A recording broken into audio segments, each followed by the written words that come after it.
All right. Hi, friends. We're back. We're ready to do some reading right now. What I would like for you to do, if you will, can you please open up your Skills Buddies to page 74 and page 75 in your Skills Buddy.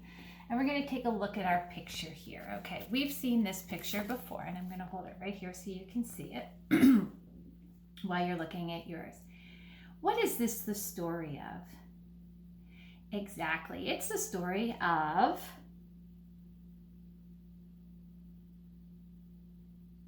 the rabbit and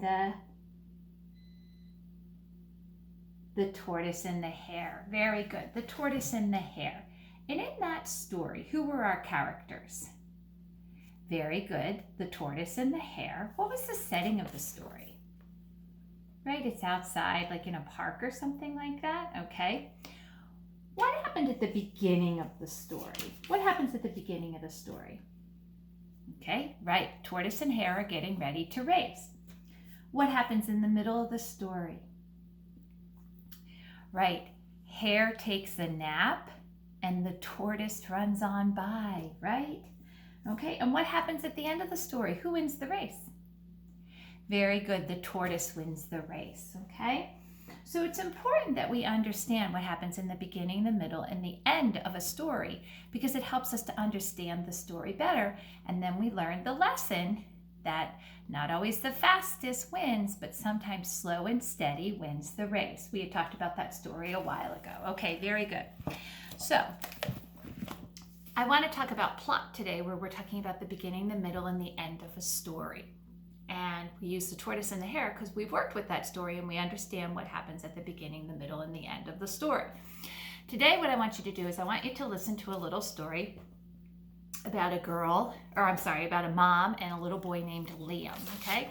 And they're going to go on an elevated train. I don't know if you've ever seen one of those.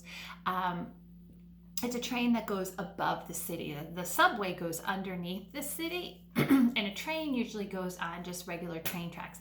This is called the L, and there's the L is in like New York City, some of the larger cities. And if I'm not mistaken, I don't believe Philadelphia has. Actually, there is. There's the Market Street. I believe there is. Okay, so in Philadelphia, there might be the L. Mrs. Rooney lives out in the suburbs, so I don't really know. But I know in New York and some other places, there are definitely the L. It's called an elevated train, okay? So I want you to listen to a story. It's called The L. Mom was taking Liam downtown to see a parade. They were going on the elevated train, or as I said, it's called the L. Mom put a card in a slot so they could walk one by one through the entry gate. They went down the stairs to wait for the train. The train came to a stop, its doors slid open, and they walked into the train car. They found seats near the front, and off they went. Sometimes the train went under the ground, but mostly it traveled on tracks high above the ground. Liam watched the tall buildings come into view. The train went underground and stopped. Mom and Liam got off and climbed the stairs to get to the street.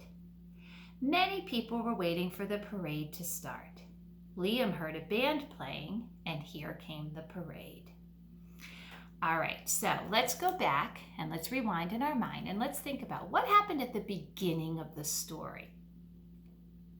Well, usually that's where we find out who the characters are. So who were the characters in the story? Very good. Mom and Liam were our two characters. And what were they doing? Very good. They got on the L, that elevated train we just talked about, okay? What happened in the middle of the story? What did the L, or the elevated train, do? Very good. It went above and below. There are those preposition words again, right? It tells us where the direction. They went above and below the ground. Very good. What happened at the end of the story? Right, Mom and Liam got off the L, and what were they going to see? Right, they were going to see the parade. And then at the very end, we found out that the parade was coming. Okay, so understanding what happens in the beginning, middle, and end of a story is called the plot. And that's very important for us because if we understand what's happening, then we understand the story better. Okay? All right, so that was just a little review with the plot of a story, beginning, middle, and end. So we read a story about a boy who goes downtown on the L. Have you ever gone down to a city before? I bet lots of you have. What kind of people or animals or places or things did you see there? Okay, well, all of those things, if you named a person, a place, an animal, or a thing that you saw, those are all called nouns. Nouns are words that name people, places, animals, or things. And they can also name more of one person, place, animal, or thing. And today we're going to talk about how we can make it say more than one while we're talking about nouns, okay? So what I want you to do right now is I'm going to turn you around so you can look over at the board. Let's see here. I'm going to get you down so you can see the board better. And I'll move this back a little. Okay, so I have 4 cards here. Okay. I'm going to move you over a little bit closer so you can see them. All right, so I have a drum, a playground, an elephant, and an astronaut, okay? Those are 4 nouns.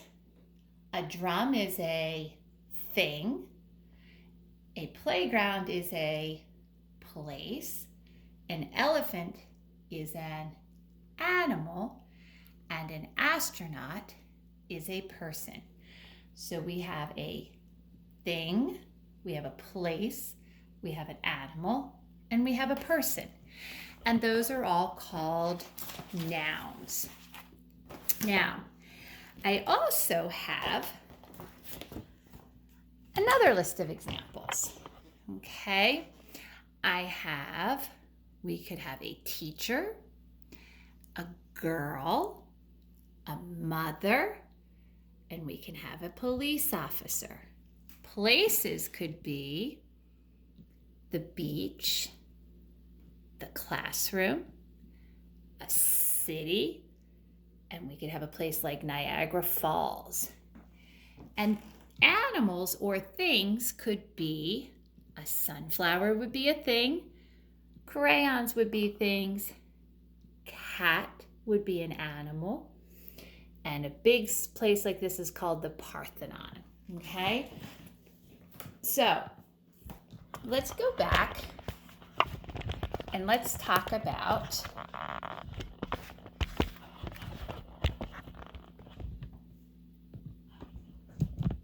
I'm right here.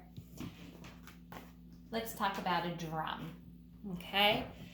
Now, if I look at that drum, if I write the word for a drum, sorry, Mrs. Rooney is having a hard time here, keeping this up here, okay?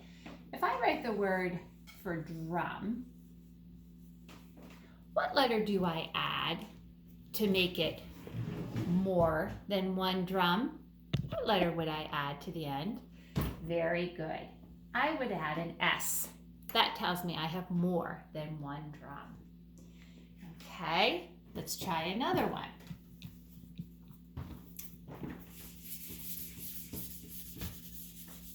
Let's take the elephant. Okay, I write the word elephant. E-L-E-P-H-A-N-T.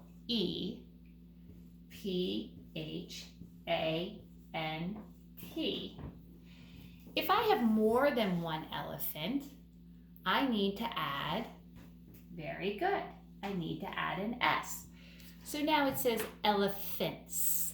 So when I want to make more than one of something, of a noun, I need to add an S, whether it's a person, place, animal, or thing.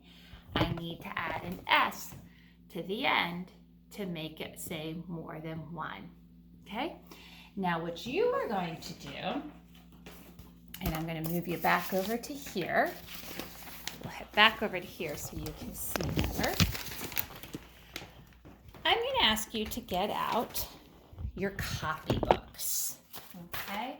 I'm going to ask you to get out your copybooks. That sounds fun to say because we haven't gotten to say that in a while. So I'm really excited to say that. And I'm going to ask you to get out your copybooks. And I'm going to ask you to open them up.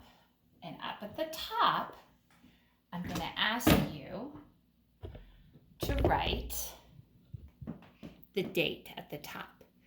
3-23-2020 in your neatest handwriting. Okay? That's the first thing you're going to do. And if you need to pause, go ahead and do that. Now, the next thing that I want you to do is I have 3 different sentences written here. Right, 3 different sentences written here. Okay.